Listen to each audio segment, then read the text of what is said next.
Shalom, selamat pagi sahabat berkat yang dikasihi dalam Tuhan. Puji syukur kepada Tuhan yang telah mempertemukan lewat perenungan singkat pagi ini Gereja Gepil Jemaat Via Dolorosa Makassar. Sebelum kita mendengar dan merenungkan kebenaran firman Tuhan, mari kita satu dalam doa. Terima kasih Tuhan atas penyertaan-Mu sepanjang malam hingga pagi ini. Kami boleh bangun dengan tubuh yang sehat.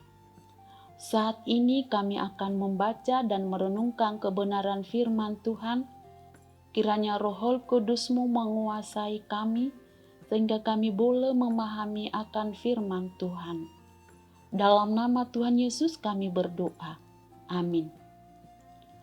Pembacaan firman Tuhan terpilih dari Mazmur 77 ayat 11 sampai 14. Firman Tuhan berbunyi demikian. Maka kataku, inilah yang menikam hatiku, bahwa tangan kanan yang maha tinggi berubah. Aku hendak mengingat perbuatan-perbuatan Tuhan. Ya, aku hendak mengingat keajaiban-keajaiban dari zaman purbakala. Aku hendak menyebut-nyebut segala pekerjaan-Mu dan merenungkan perbuatan-perbuatan-Mu. Ya Allah, jalan-Mu adalah kudus. Allah manakah yang begitu besar seperti Allah kami? Amin.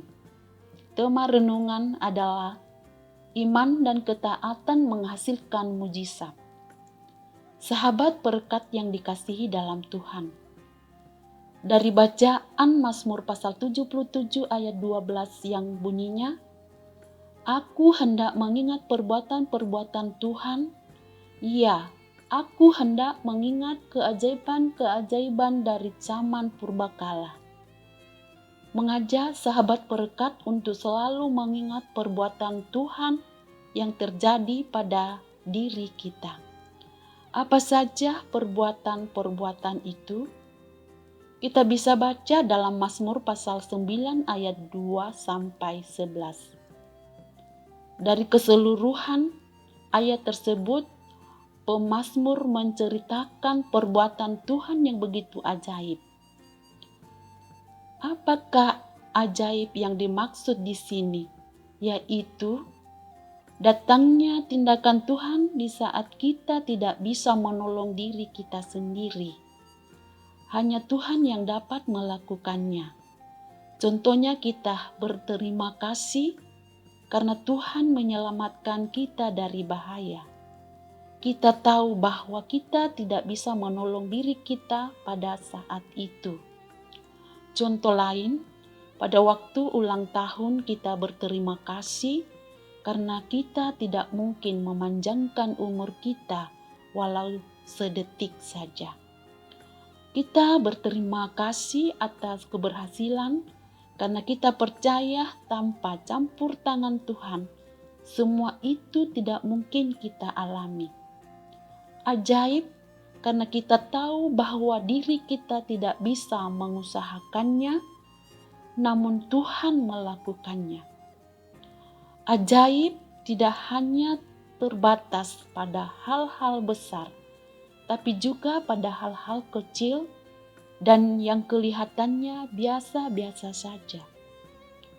Kita hidup hari ini, dapat makan, bertemu orang, selamat dalam perjalanan pun harus disyukuri karena Tuhan memperkenankan kita untuk itu.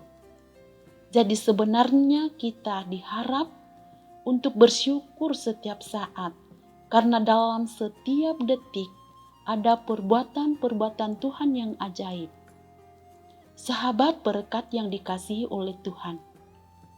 Kecenderungan sekarang manusia mulai merasa mengandalkan kepintaran, lebih percaya dengan ilmu dan teknologi, serta mengandalkan kekuatan sendiri. Mengandalkan kekayaan daripada percaya kepada kuasa Tuhan. Mereka berpikir, asalkan punya uang yang banyak atau harta, segalanya dapat diraih. Apa yang diinginkan pasti dapat tercapai. Tak perlu berdoa, tak perlu mengandalkan Tuhan.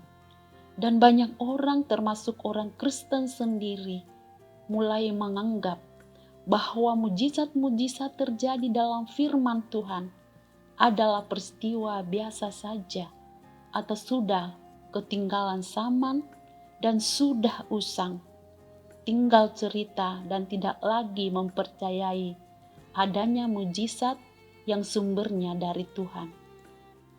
Sahabat berkat yang dikasihi Tuhan, melalui firman Tuhan saat ini membawa kita untuk selalu mempercayai bahwa mujizat merupakan peristiwa yang Tuhan kerjakan di tengah umat yang diidentikan dengan suatu peristiwa yang sulit dipahami oleh akal pikiran manusia, yang Tuhan nyatakan bagi manusia. Dan apakah sebagai orang Kristen percaya dengan hal tersebut?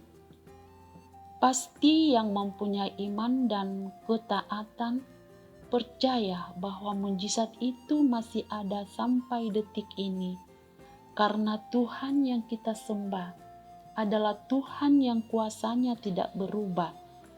Dia tetap sama, baik kemarin maupun hari ini dan sampai selama-lamanya. Ibrani 13 ayat 8. Sekarang ini banyak pengikut Kristus bertanya, kenapa saya tak mengalami atau menerima mujizat dari Tuhan?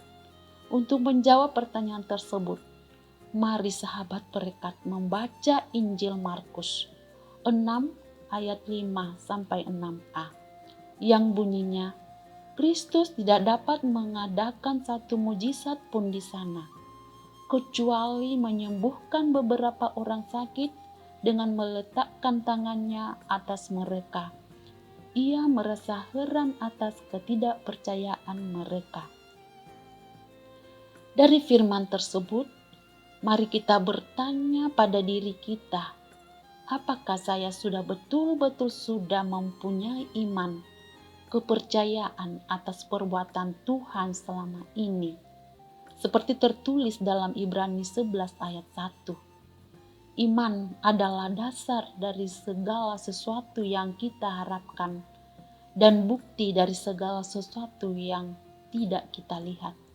Sahabat berkat yang dikasihi dalam Tuhan, dari renungan di atas kita mendapat pelajaran bahwa bahan baku utama memperoleh mujizat adalah iman. Sedangkan faktor penunjang adalah ketaatan. Karena iman bekerja sama atau beriringan dengan perbuatan. Coba bandingkan dengan 2 Raja-Raja 5 ayat 1-14. Di situ firman Tuhan mengatakan, jika Naaman tidak taat ketika diperintahkan untuk mandi di sungai Yordan, ia tidak akan mengalami mujizat dari Tuhan. Artinya bahwa mujizat Tuhan masih ada sampai detik ini. Karena itu mari kita selalu mengimani dan taat akan kebenaran firman Tuhan. Terpujilah Tuhan. Amin. Mari kita berdoa. Terima kasih Tuhan Yesus, di mana Engkau telah memberikan waktu yang indah dalam mendengarkan dan merenungkan kebenaran firman. Kiranya firman Tuhan mengajar kami untuk selalu mempunyai iman dan ketaatan, serta tidak mengandalkan kemampuan diri kami sendiri. Tuhan curahkan kuasa Roh Kudus-Mu sehingga kami mampu menjadi kuat dalam menjalani semua apa yang semestinya kami lakukan yang seturut dengan kehendak-Mu. Pagi ini Tuhan kami akan beraktivitas. Kami mohon penyertaan dan pertolongan Tuhan sepanjang hari ini. Sehingga apa yang akan dilakukan dapat kami kerjakan dengan baik seturut kehendak Tuhan. Saat ini juga kami datang mendoakan hamba-Mu Bapak Pendeta Adi Sandra. Kiranya diberkati di dalam kehidupannya bersama istri dan anak-anak, diberi kekuatan kesehatan, diberkati dalam pelayanan di jemaat. Berkati pemerintah kami mulai dari pusat sampai pelosok daerah dalam menjalankan dan menetapkan kebijakan-kebijakan yang dipenuhi dengan hikmat Tuhan, serta adil untuk mengatasi masalah yang terjadi, khususnya musibah pandemi COVID-19. Juga kami datang mendoakan para medis, relawan, dan petugas lainnya yang sementara ini merawat pasien. Berikan mereka kekuatan kesehatan dalam menjalankan tugasnya. Yang sakit Tuhan pulihkan dan sehat kembali. Dalam nama Tuhan Yesus kami telah berdoa dan mengucap syukur. Haleluya. Amin. Demikianlah perenungan singkat pagi ini. Salam sehat di rumah Miki saja. Tuhan Yesus memberkati.